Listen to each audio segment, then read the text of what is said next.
Hey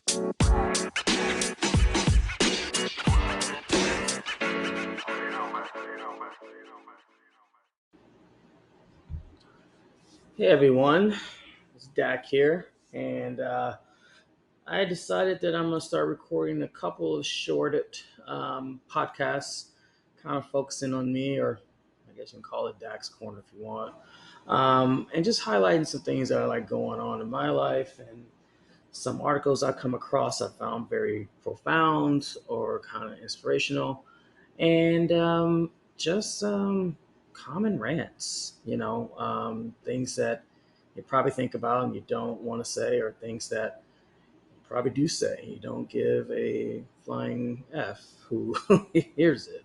But yeah, so right now it's summertime, and usually summer's meant for, fun, reflection, out in the beaches or islands or travel, as much like to say most like to do. But I'd like to think, at least living here in New York City for the past couple of summers, 5 or 6 at this point. I always try to start a series called Summer Nights NYC, and it's something I created with my friends years ago, where we try to get out and do like the most randomest things in the city, because I feel like the city can be fun at times when most people are probably in the Hamptons or somewhere else. But I think it's just great to kind of just maybe be a tourist in your own city sometimes. And I kind of like the idea of doing that. And so I've been going through a couple of websites and checking out spaces to see what are some of the cool things to do in the city. And I found out there's like a couple of like very nice like rooftop experiences, which I know gets a little boring sometimes, but it's just always nice to kind of have a nice rooftop and a view of the city. But some have had, I think, like wine experiences you can have on a couple of rooftops here and there, which is kind of cool. And others have had just kind of like, what do they want to call it, the floor arrangements, or sort of the IG experience of ultimate rooftops. Um, and then there's been some just really crazy experiences where it comes to like rollerblading, which is really cool. I had a friend who does that, and they kind of go through the evenings and rollerblade through the city. I know there was another one that was roller skating in Brooklyn, something I thought about maybe checking out. And then there was bowling, which is kind of common, but I mean, I guess you're gonna do so much bowling, right? Yeah. Well, I guess you can make it really fun depending on how drunk you get. Though technically, I think drinking and bowling is probably not the best combination, but it just depends on who you are as a person. And then there's the restaurant experience. So they have restaurant week, and so I've been trying to get with a couple of my friends to check out some of the places for restaurant week, which has been pretty cool to kind of see the different restaurants that are available. So I always tell people time out is a good kind of resource for that. But also, New York City bucket list is a really great one I follow, and they just have really cool ideas you can do.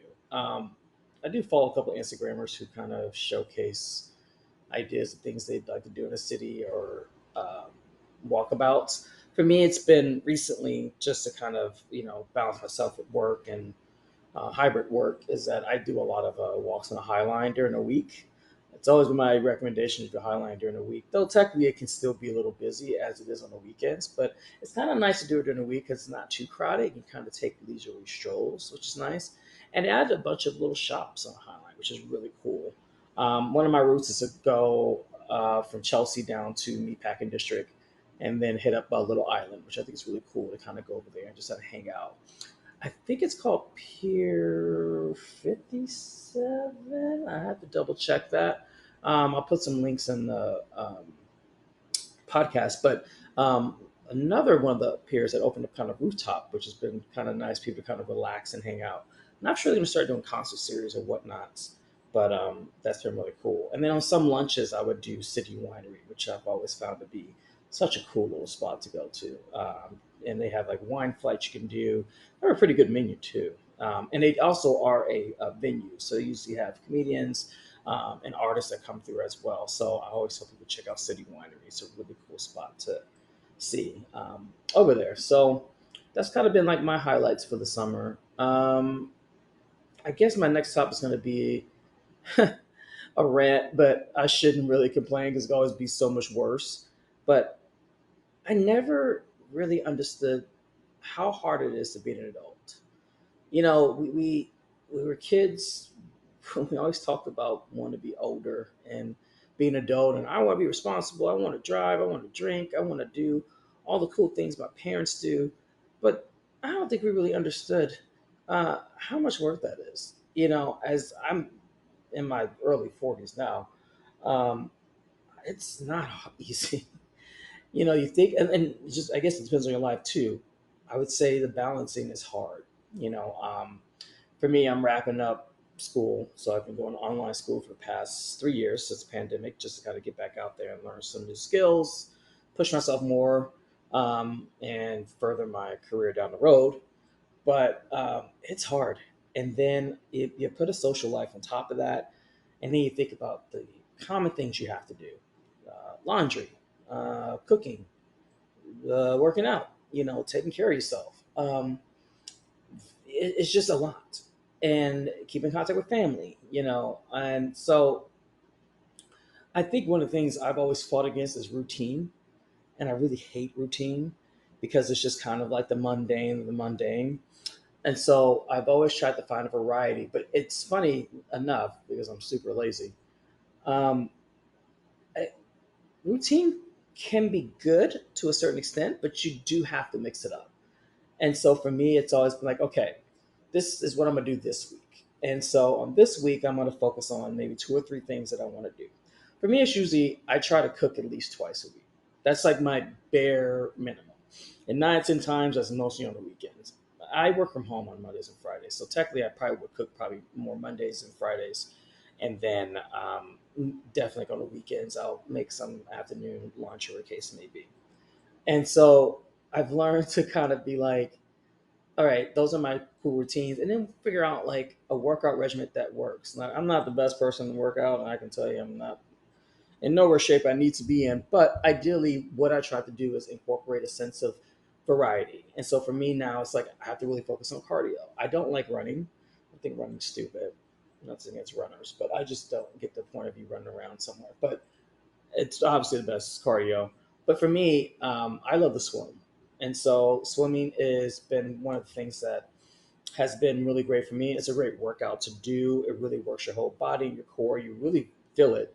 Even if it's like 30 minutes in the water, maybe 30 minutes, 45 minutes, you really feel the aspect of what it does to your body, and it really makes you um, kind of feel that you've got a good cardio workout.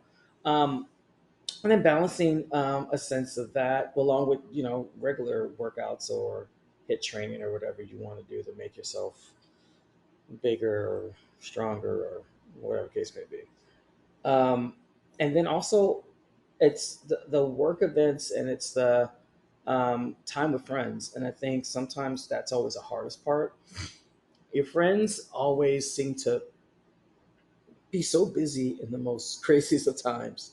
But it's always good to really try to make those plans, and try to stick with them.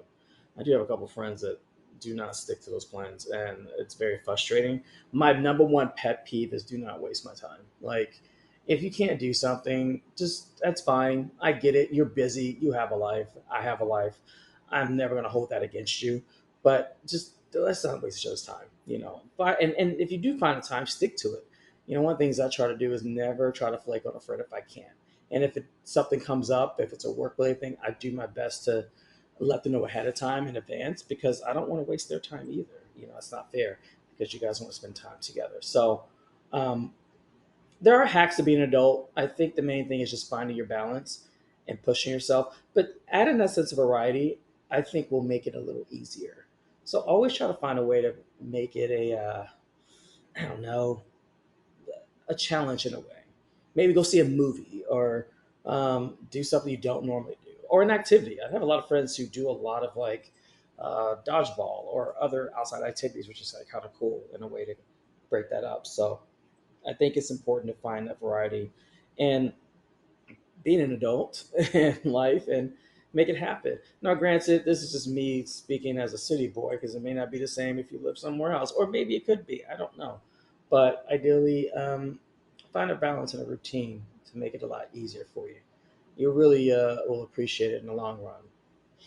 Um, and that kind of takes me into my next step of talking about the sense of travel. I've had the experience to, well, I'm in a long distance relationship, so I have to travel to Scotland a lot more. But it gave me a chance to really understand different sets of cultures and people. And I think, if anything, what I took away from that is that I love the fact of learning new things. And I love the fact of just not being stagnant to just the things I know, and experiencing different senses of food, senses of how sports or anything else kind of works in these different atmospheres. You know, my boyfriend's always like, all right, well, he loves soccer, or sorry, football as they call it. And so he knows I do not care about it or have no interest in it. Nothing against it. It's just not my thing. But I think it's kind of cool to kind of sit there and experience it and understand it. But I also like it because I do it for him. But also, it's like, it's kind of cool to kind of see it from a different point of view and see how the fans react to it, how they're so connected to it. And I think that's so cool because for us, I feel like that's how we are with our sports. When it comes to football or baseball or basketball, it's like we have this whole energy that comes with that. But it's kind of cool to really experience those things. Food has always been a iffy for me because I've been so particular about the foods I eat. I'm always scared to try something new. But ideally, I would say in my past year, it's been really great to kind of take on different palettes of food. For my 40th, I went to Paris and I got a chance to try different things, and I didn't like all of them, but it was just cool to try it, and get out there. One of my favorite experiences was from traveling was when I went to the Palace of Versailles, and I did it on my own. And normally I don't do a lot of things on my own because I'm always with friends, or I'm with my boyfriend, or you know I'm with someone. And so I had a chance to just say, I'm gonna take an afternoon and just do this for myself and get out there. And I didn't get too lost, which is good because I was very nervous I was going to get lost going out there, but I didn't. I did a good job. It was pretty straightforward, and understanding that. And then I got there and just had a chance to just sit there and just take in the awe of it and just understand it. I did like an audio tour, got to understand certain levels of history and how that connected to everything. And it was just really cool. And got to see different places that I didn't really think I would ever be able to see. So that was like really cool to be able to have that experience. Um, and then I think one of the things I took away from going to Scotland a lot is just the scenery and the greenery, and just, man, it's just a sense of uh, awe, and experience the different seasons. And not that they have full seasons like we do in New York, but it's just nice to kind of see that, and to see just everyday life and how people do things. I find it to be really rewarding in that aspect of doing that. And it's really cool to understand different ways of doing everyday things. You know, John does things sometimes that I just don't understand, but he makes things saying about me and be like, okay, I don't understand it either. But I think it's kind of funny. We both kind of play on that and realizing we have different aspects of doing things. But simple things of like, I found out you can't even have electricity in your bathrooms in the UK. Like, it's like a thing. I mean, you can have shavers, because men have to shave. You don't have to, but it's a common thing. But yeah, that's the thing. And if you're in America, we have outlets all over the freaking place, so you can get outlet anywhere. So that was so cool to be like, wow, it's just a little, things you notice. And you're just like, I didn't think of those things, just different practices you handle. I will say, as much as I'm a proud American, I do find sometimes that we are not doing certain things correctly, especially when it comes to like food proportions and the hormones we're putting in our stuff and some of our medicines and our healthcare. It's very sad. And I know it's a huge country compared to what they have in the UK, but I would just think there's a way that we could find to learn from these other places of how to do things. Um, but yeah, that's always a cool thing to kind of learn and discover. Every time I go back, I'm learning something new. So that's always fun. And I still have a lot of places I really do want to go and experience. And Italy is one of those. Tokyo is another one. Um, I think I want to maybe go to Spain. Brazil would be nice. And just to understand, like I said, understand different cultures and understand things. I would love to go to South Africa. One of my best friends went there a few years back, him and his now husband. And it just seemed like a great experience just to get out there. I've also thought about doing a real safari. Um, and probably being scared to death because I'm pretty sure the animals are just doing what they want to do. That you're in their territory, so But it'd just be kind of cool to kind of see that. So that's something on my bucket list for years to come, and just to learn some history and culture, from Africa as well too, would be really cool to do. So I'm hoping to learn more about that. Um, I came across a really great article this week that I thought was really, really cool. And it's something that I've been really working on myself because I don't feel like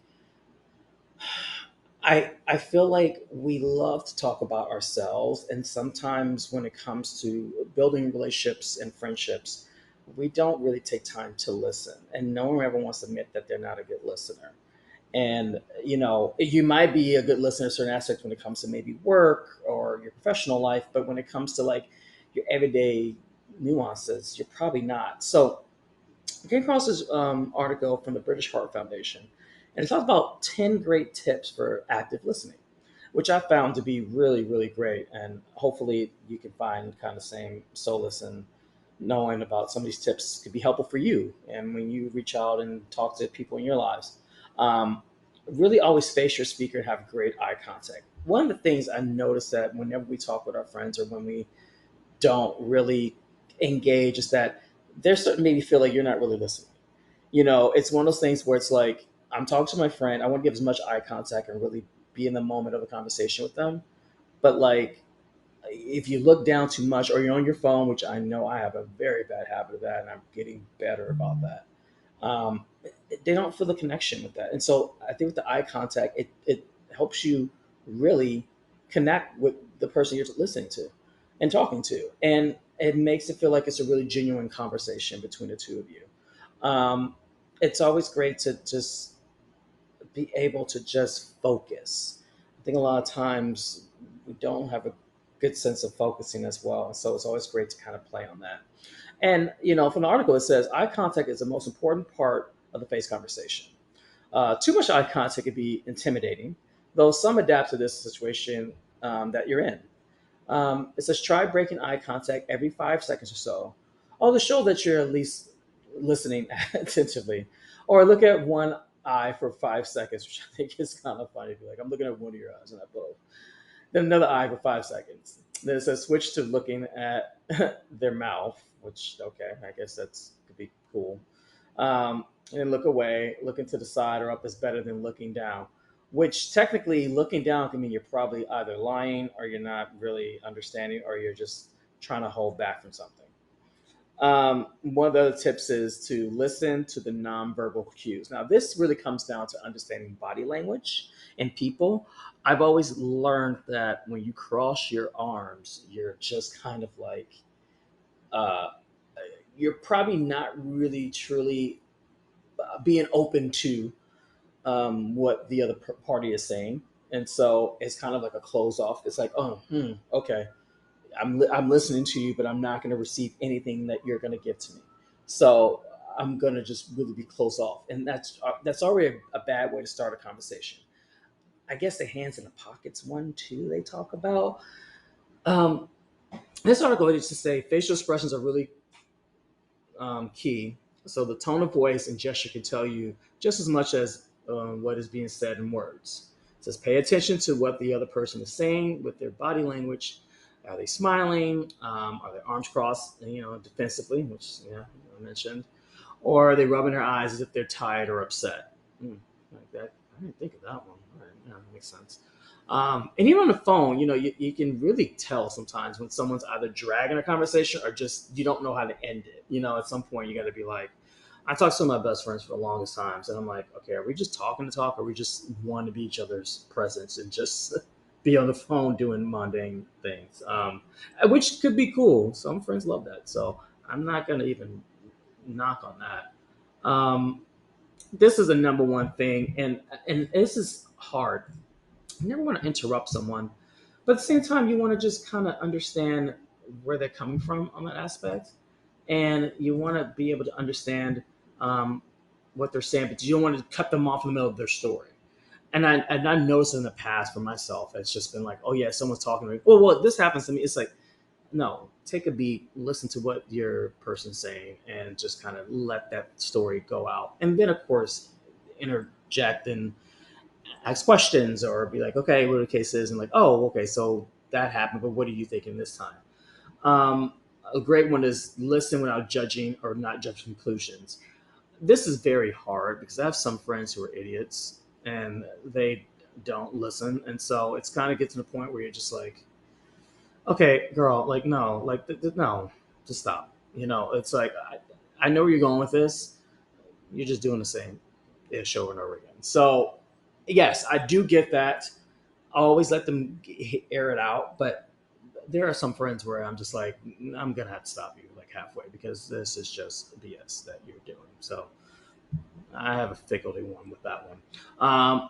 Don't start planning what to say next because it sounds calculated. But you can always nod and show that you're listening. Yeah, nodding and saying "uh huh" is great to a certain extent. Too many "uh-huhs" and yeses are absolutely's just means you're not really listening to your friend. You're just kind of being like, yeah, okay, great, awesome. Um, I would say be careful with those. I mean, that's always a one that's like, ugh, all right. And don't look at your watch, fidget or play with your hair or fingernails. I don't really have a problem with the playing with the hair because I know a lot of girls do that sometimes, and it could just be a comfort thing. So I don't think that's a bad thing. It doesn't mean you're not interested. It's just something that you do. For me, I don't think I really have anything. I do play my ear sometimes, my earlobe, but that could be a signal too, as if I'm over talking to you. No, right? Oh, that's a good question. I gotta look into that. Like, what is I'm gonna research that. You hold on to your earlobe. That may not mean nothing, but I thought about that. Don't impose too much of your opinions or solutions. This is where I have had to learn to really hold back sometimes. All right, fine. I am a little judgmental. I can admit that, but I think there's been times when I have to just be able to like, okay, you've gone through this, you've gone through a situation, you've done something, but I think at some point, some people are asking for your opinions, and I don't really hold back. I'm just like, listen, I'm a straight shooter, pow pow. Like, if you did this, this is what I'm gonna tell you what it is. Not to say that what I have to say is in all to all, but yeah, like don't don't be doing dumb shit. Like just learn. I mean, after a while, it's got to get tedious to be doing the same shit over and over again and be like, and get the same results. Like, you got to be tired at that point. And that comes with my friends' relationships. I'm like, ugh, just stop.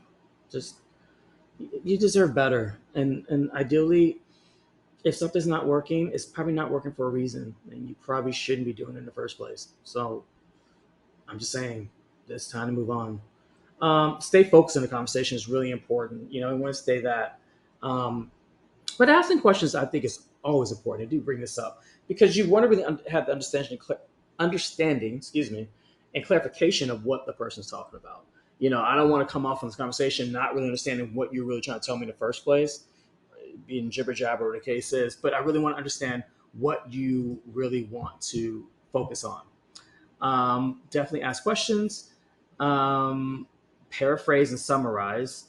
I feel like that's a therapy thing, but I guess it depends on your relationship with your friends. I don't really do that, but I do call out certain things so that my friends realize that I heard you and you've done this shit before. So it's like, okay, so you had the situation. Are you still not understanding? What are we taking away from this? Like, are you are you going to learn not to keep doing the same things, or are you just going to keep doing them? Like, let's remember that.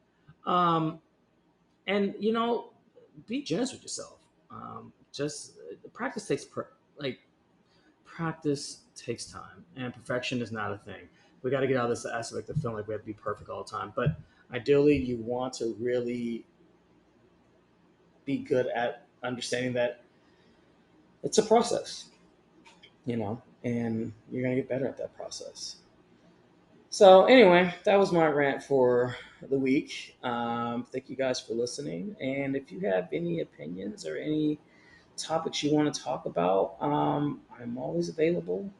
And I hope everyone enjoys the rest of their summers wherever they are. And yeah, I look forward to talking to you guys again soon. And I don't know what I'm gonna name this section yet. We'll stick with Dax Corner for now, but it's a working title. But thank you guys for listening, and enjoy life as it is.